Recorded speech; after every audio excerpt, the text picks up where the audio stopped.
All right, guys.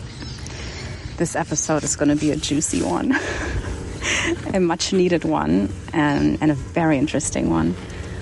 Okay, so I feel like since I started the podcast last year in September, I feel like I've taken you through sort of recognizing that you are in an unhealthy relationship. Just learning to recognize it, building yourself up, building up strength, and then slowly implementing boundaries, speaking up for who you are, for what you need, learn to communicate effectively, and just sort of take up space again. And then, of course, if the relationship is unhealthy and isn't safe, then of course then there's the separation, and to recognize, when do I separate, when do I stay, how do I know it's time to leave, and then once you leave, to rebuild or to heal, to stop and to soften, and to give yourself that time to come in contact with yourself again, learning to self-regulate, learning to find safety again in yourself and in the world, and just resetting and starting from scratch. So let's say you've done that and you are ready to put yourself out there again, right? You're reset. You feel like you've done a lot of healing, and now you are going back out into the world and you're open to finding love again. Now, what the hell do you do, right, if you go out there and you meet someone you like, and all of a sudden you realize that you are operating from a trauma bond, from an old conditioning, an old pattern that is now rearing its ugly head, right? So I think this happens to lots of us. Some of you might already be in it or deeply in it, and I think it sort of closes the cycle, where I started oh crap, I'm in a toxic relationship or in an unhealthy relationship. And this is sort of the start now, meeting someone again. How do you stop yourself from even beginning to start this cycle again? But I think this episode also helps if you are in it and you've got to recognize or realize what is happening. So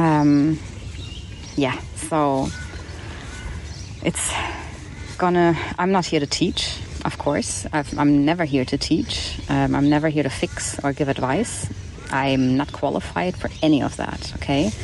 All I can do is maybe try and be your mirror, to maybe recognize things in myself, to work through and process things in my own time, and then to share it, and maybe it resonates and helps in a way that it validates your experience or you feel seen. Okay? So yes, I just want to reflect on something that many of us have lived, and I think a lot of the time without realizing it.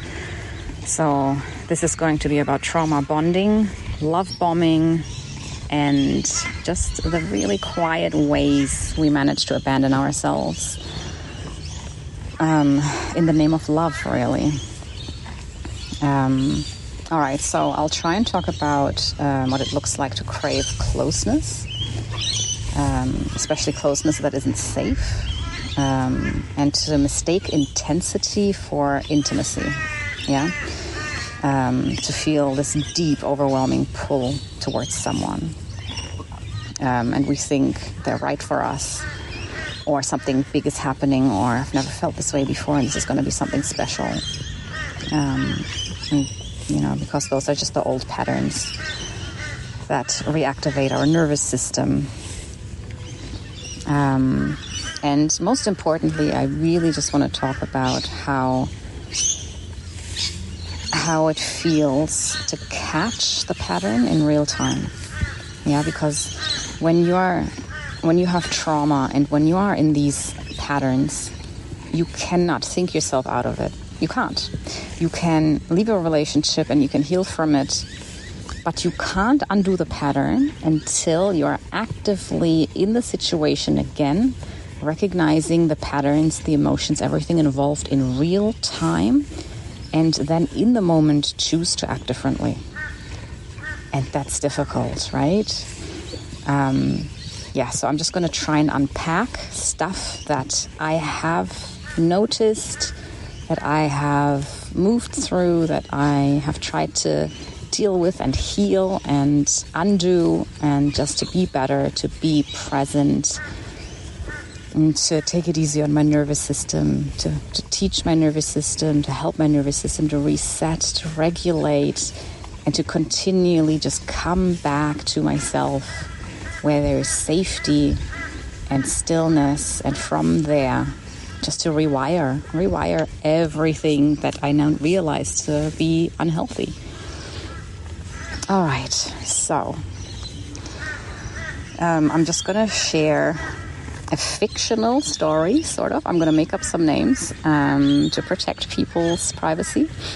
But ultimately, this is something that I think we all go through. Okay, so let's say Christina meets Murphy one night. Okay, they're going out, they're out with friends, they meet, they start chatting, and it's really pleasant. Okay, no lightning bolts, nothing fancy and dramatic. No dramatic flirtation, no intense chemistry, just like a calm, grounded sense of presence, right? So they exchange numbers. Murphy is really kind. He's very respectful.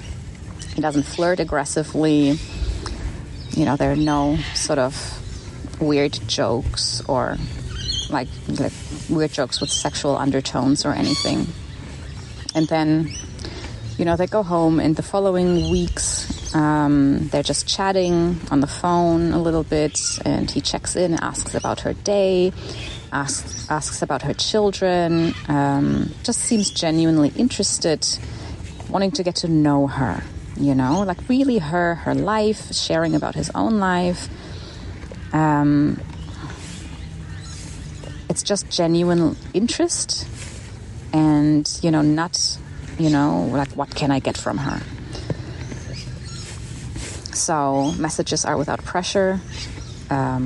He never demanded her number. He's not trying to take anything. He's not pressuring her to meet up again. And I think now this is sort of the point where the pattern begins. Yeah. So Murphy in this scenario is a healthy person, a healthy man.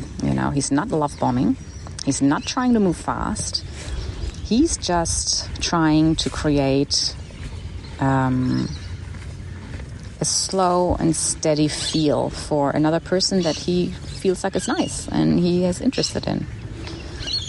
He's not sort of trying to create instant intimacy and hook Christina, into some fantasy. But Christina in this scenario doesn't know what to do with that. Yeah, she doesn't know what to do with his respect and kindness, because in her body, the absence of intensity doesn't feel safe. It feels unfamiliar because she has been in a trauma bond her entire life. She's reacted from trauma, from intensity. So what she's used to and what she's trained to look for is a different kind of man. The one who chases, the one who flatters, the one who pushes, and the one who tells her she's special. And she's different from all the others. He makes her feel like she's finally found the thing she's always longed for. And that's how the trauma bond usually begins.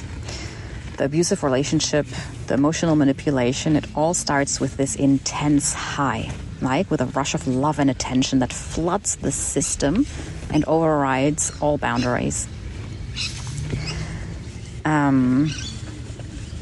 It's this whole like, I've never met anyone like you before. I can't stop thinking about you. What are you doing to me? This whole just really intense. I wonder how many people can relate to this right now. All right. So when Murphy doesn't do that, with Christina, when he's steady and kind and respectful, Christina's body now starts to panic. Right? She doesn't consciously understand what's happening. Something in her says, this isn't right. Why isn't he trying harder? Why isn't he seducing me? Why isn't he obsessed with me? It's just something feels off. Yeah, and this is where the spiral begins. This isn't just about Christina, obviously. I think we've all been there. This is about all of us, who've been wired to confuse intensity with intimacy. So all of us who've grown up believing that love has to feel like longing or chaos or performance. Safety starts feeling boring. That if someone isn't trying to consume us, they mustn't want us. They mustn't be interested. And then what Murphy in this scenario likely doesn't know is that Christina's nervous system has just lit up with alarms. Not because he's doing something wrong, but because he isn't. Because he's doing everything right. So he's not controlling her. He's not pushing for sex. He's not giving her a high. And that feels to Christina's body like rejection. To someone who trauma bonds, safety and calmness and gentleness feels like rejection. So suddenly she wants to offer more, to create urgency, to secure the connection, to secure the love. And thoughts that can start popping up is, maybe I should flirt more. Maybe I should send a sexy message. Maybe I should offer him my body. And then that doesn't come from desire, but from panic. Maybe if I give him what men usually want, he'll stay. And maybe you felt that switch, like Christina in this example. Just from steady curiosity to consuming need, From slow connection to desperate strategy. And from self-respect to self-sacrifice. And then thoughts come in fast, like, why isn't he throwing himself at me? Maybe he doesn't actually want me. I need to do something before he loses interest. And it's this trauma response, right? It's your nervous system saying, if I am not chosen, I won't be safe. And suddenly you're not choosing, you're performing. You're not yourself anymore.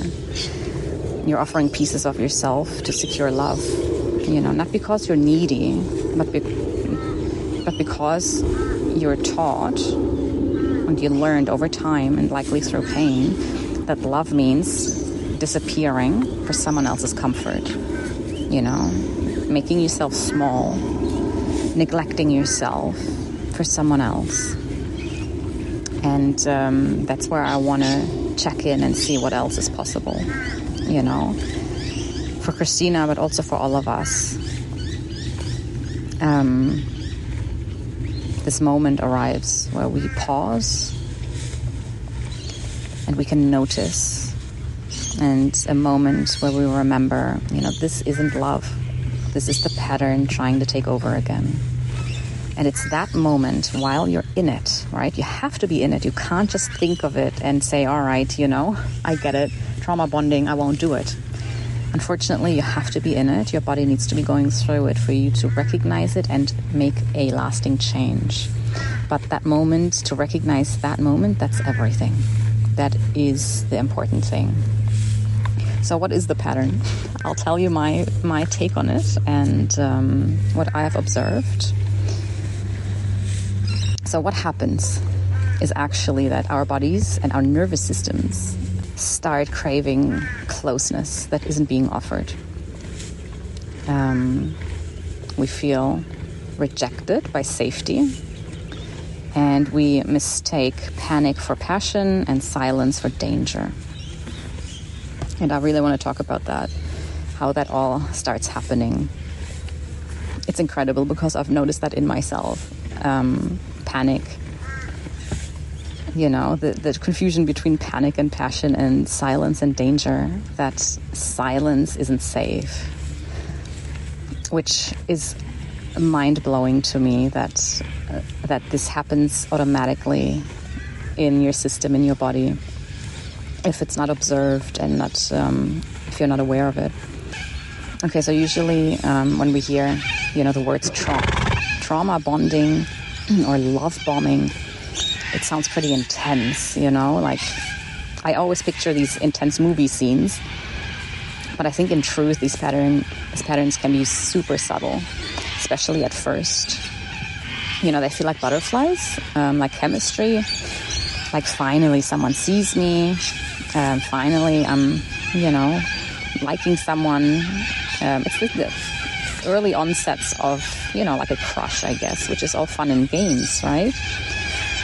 So love bombing happens when someone floods you with affection. Sorry about the birds. I hope they're not too loud and you can still hear me. All right. So love bombing, it's like this intense affection and praise. It's full of intensity and it's really early on. I think that's the important thing. Like you don't know each other and it's just like, it feels like magic, right? Like fate, like the beginning of something epic, like soulmates.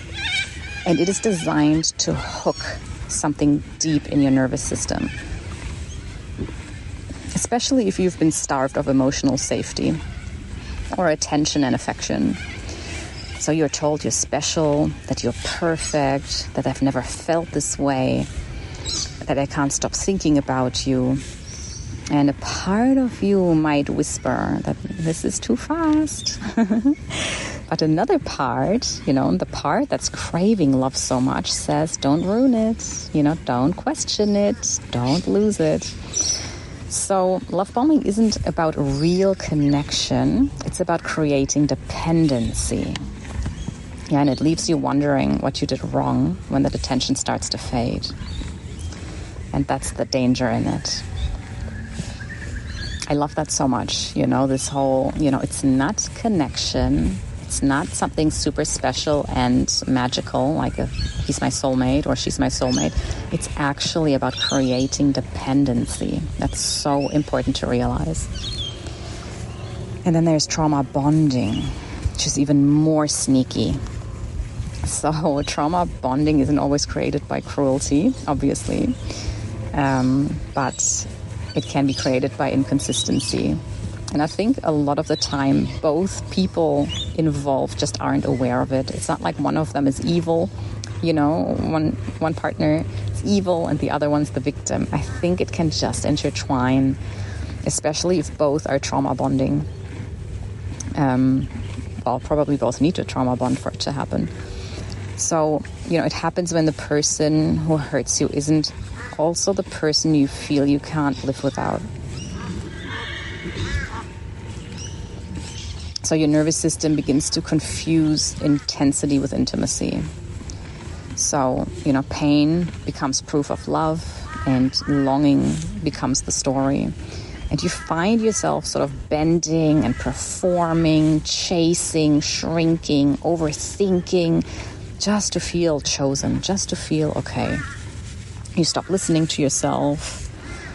You abandon your body's signals, or you're not even in contact with your body anymore, and you just shape-shift into someone else to stay connected.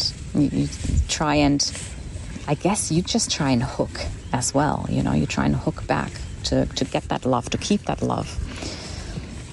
And this isn't happening because you're weak, it's because your nervous system was trained, probably for a very long time, that love means earning it. That affection comes with conditions. That if you don't give enough, you'll be left behind. But that's not love, That's sort of like a trauma response dressed up as romance. Because, and this is so important, and, someone who's just always had trauma relationships and unhealthy partners, they don't realize that love doesn't require you to disappear to be kept. Love doesn't punish you when you say no. And love doesn't make you work to feel safe. And love doesn't give you crumbs and call it a feast. You know, the moment you start asking yourself, why am I not enough for them? What you really need to ask is, why am I staying in something that doesn't feel safe in my body? That's the real question, you know, and that's where you start breaking your cycle. Not with a dramatic ending, not with perfect boundaries, you know, not with a pause or with a breath, but really with a choice to come back to yourself instead of running towards someone else. You know, that's when it changes. And it's not in the books, it's not something you learn, and it's not in hindsight either. It's right there while happening, you know, just in that stillness between stimulus and response. It's right then. That's the most powerful time for you to break a habit, to break a cycle.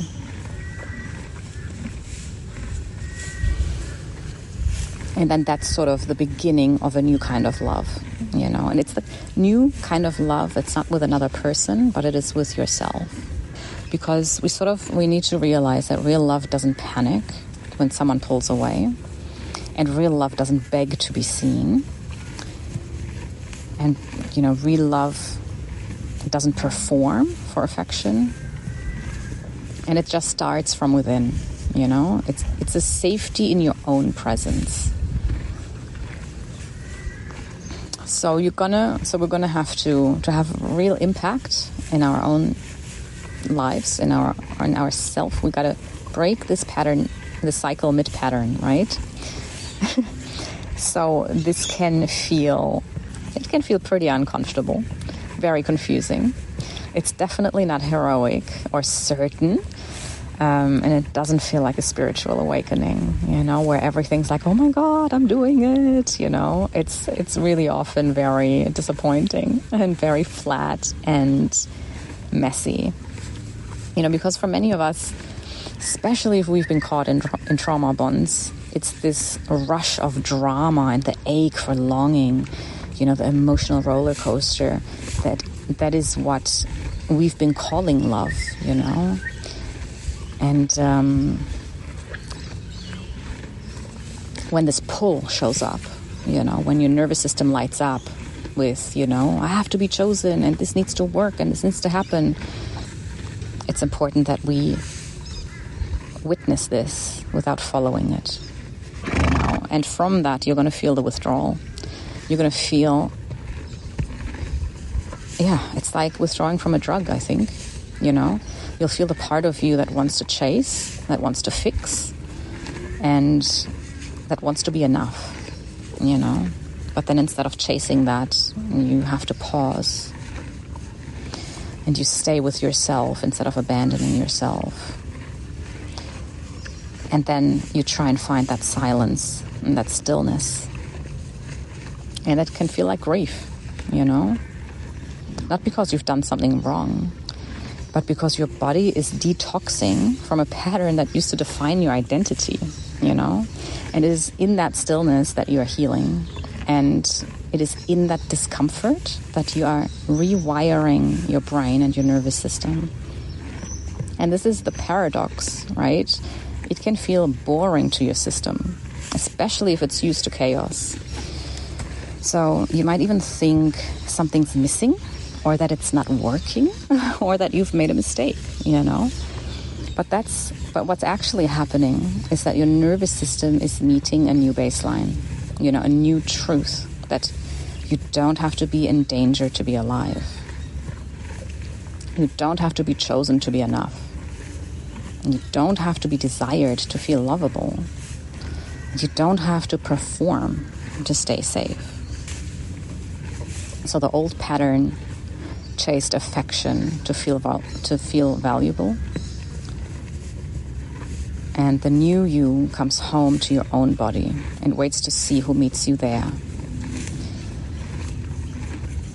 And sometimes the hardest part is not doing anything, you know, to not send that next message, to not fix a misunderstanding, to not rush to clarify something, and to not love bomb someone in an effort to make them feel close to you again, you know? So you stop mid-cycle, you breathe, and you ask, what would it look like to stay loyal to myself instead of bending to be loved, you know? And you come back to yourself, to that peace, that quiet inside, and find that wholeness again in you before you continue on. And that is what healing looks like. It's not loud, it's not certain, it's not exciting, but it's real, it's sustainable, and it is completely within yourself. Yeah, so I don't know if you saw yourself in the story that I shared about Christina and I forgot the other name. What was it, Murphy? Maybe you've spent years calling something love that actually wasn't love. That was maybe just a longing for truth, for something real. You know, and maybe you felt like you're too much or too needy or too sensitive. You know, when really you were just hurting. Yeah, but this is the beauty of it. I think it all just happens in the midst of it, you know, in these crazy, beautiful feelings, the good and the bad, that it is then really just noticing, just remembering, being that witness, the witness to it happening.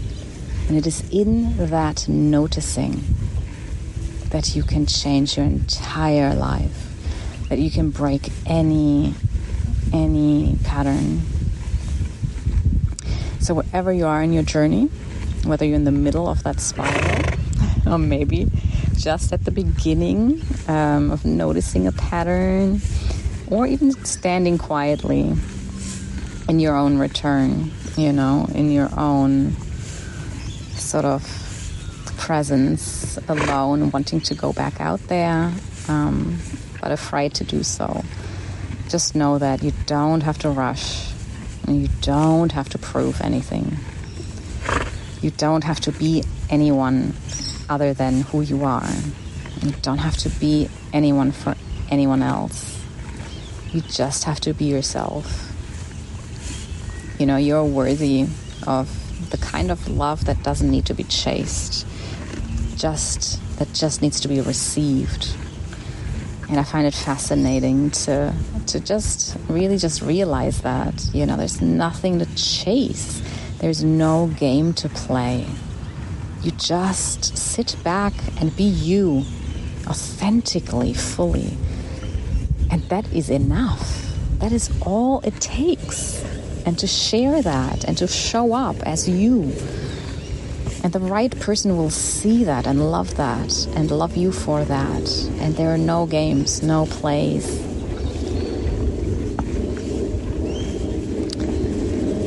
So I think I just want to end this episode with a meditation, just in case that anyone listening was triggered by this topic, and maybe it stirred up old wounds or left you feeling a little bit tender. I'll just try and do a small grounding meditation. I do apologize for the airplanes in the background and maybe the odd horse snort and loud bird screeching. Maybe that's all part of it and beautiful. It'll make it special.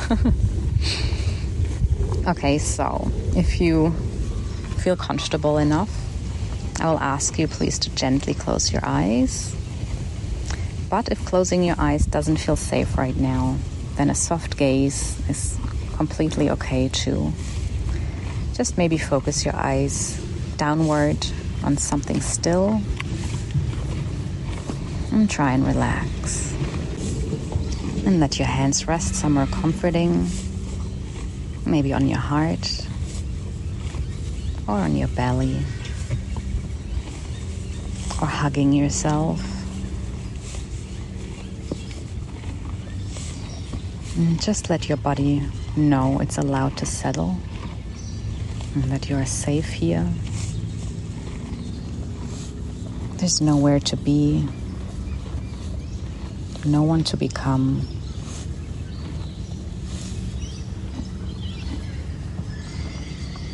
And then begin to notice your breath, not to change it, not to fix it, just to witness it. The rise and the fall.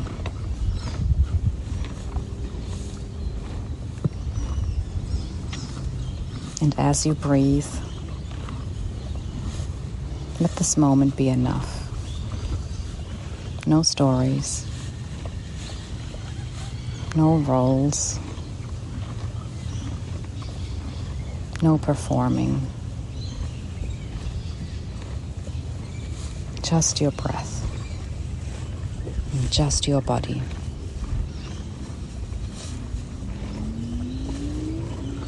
Just in your fullness.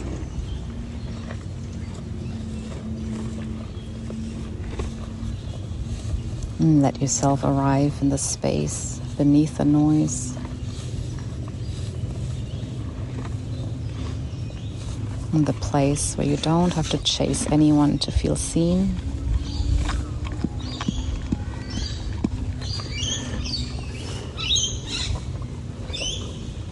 In the place where you don't have to earn love to be held.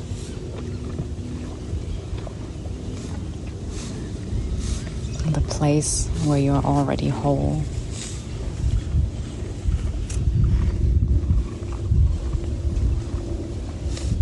And if a part of you feels scared or shaky, just place your hand over that feeling and whisper, "I'm here, and I'm not leaving."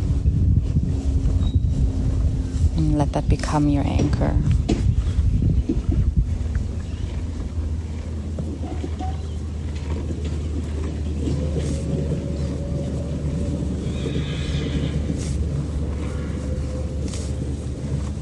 And now, imagine your whole body exhaling, like you're letting go of tension you didn't even realize you were holding.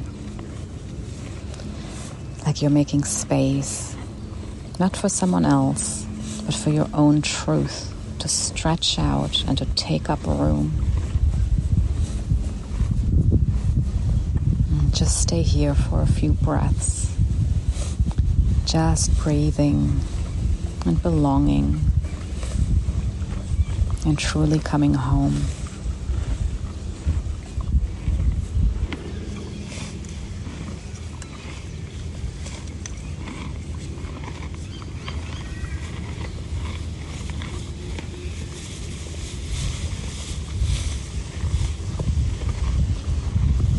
And when you're ready, just begin to maybe gently wiggle your fingers or your toes.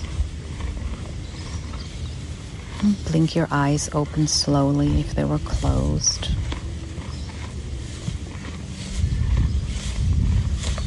And as you return to the world around you, carry this little message with you. You are not too much. You are not hard to love. And you never ever had to abandon yourself to be chosen again. I thank you so much for being here and for going on this journey with me. And I hope I see you next week.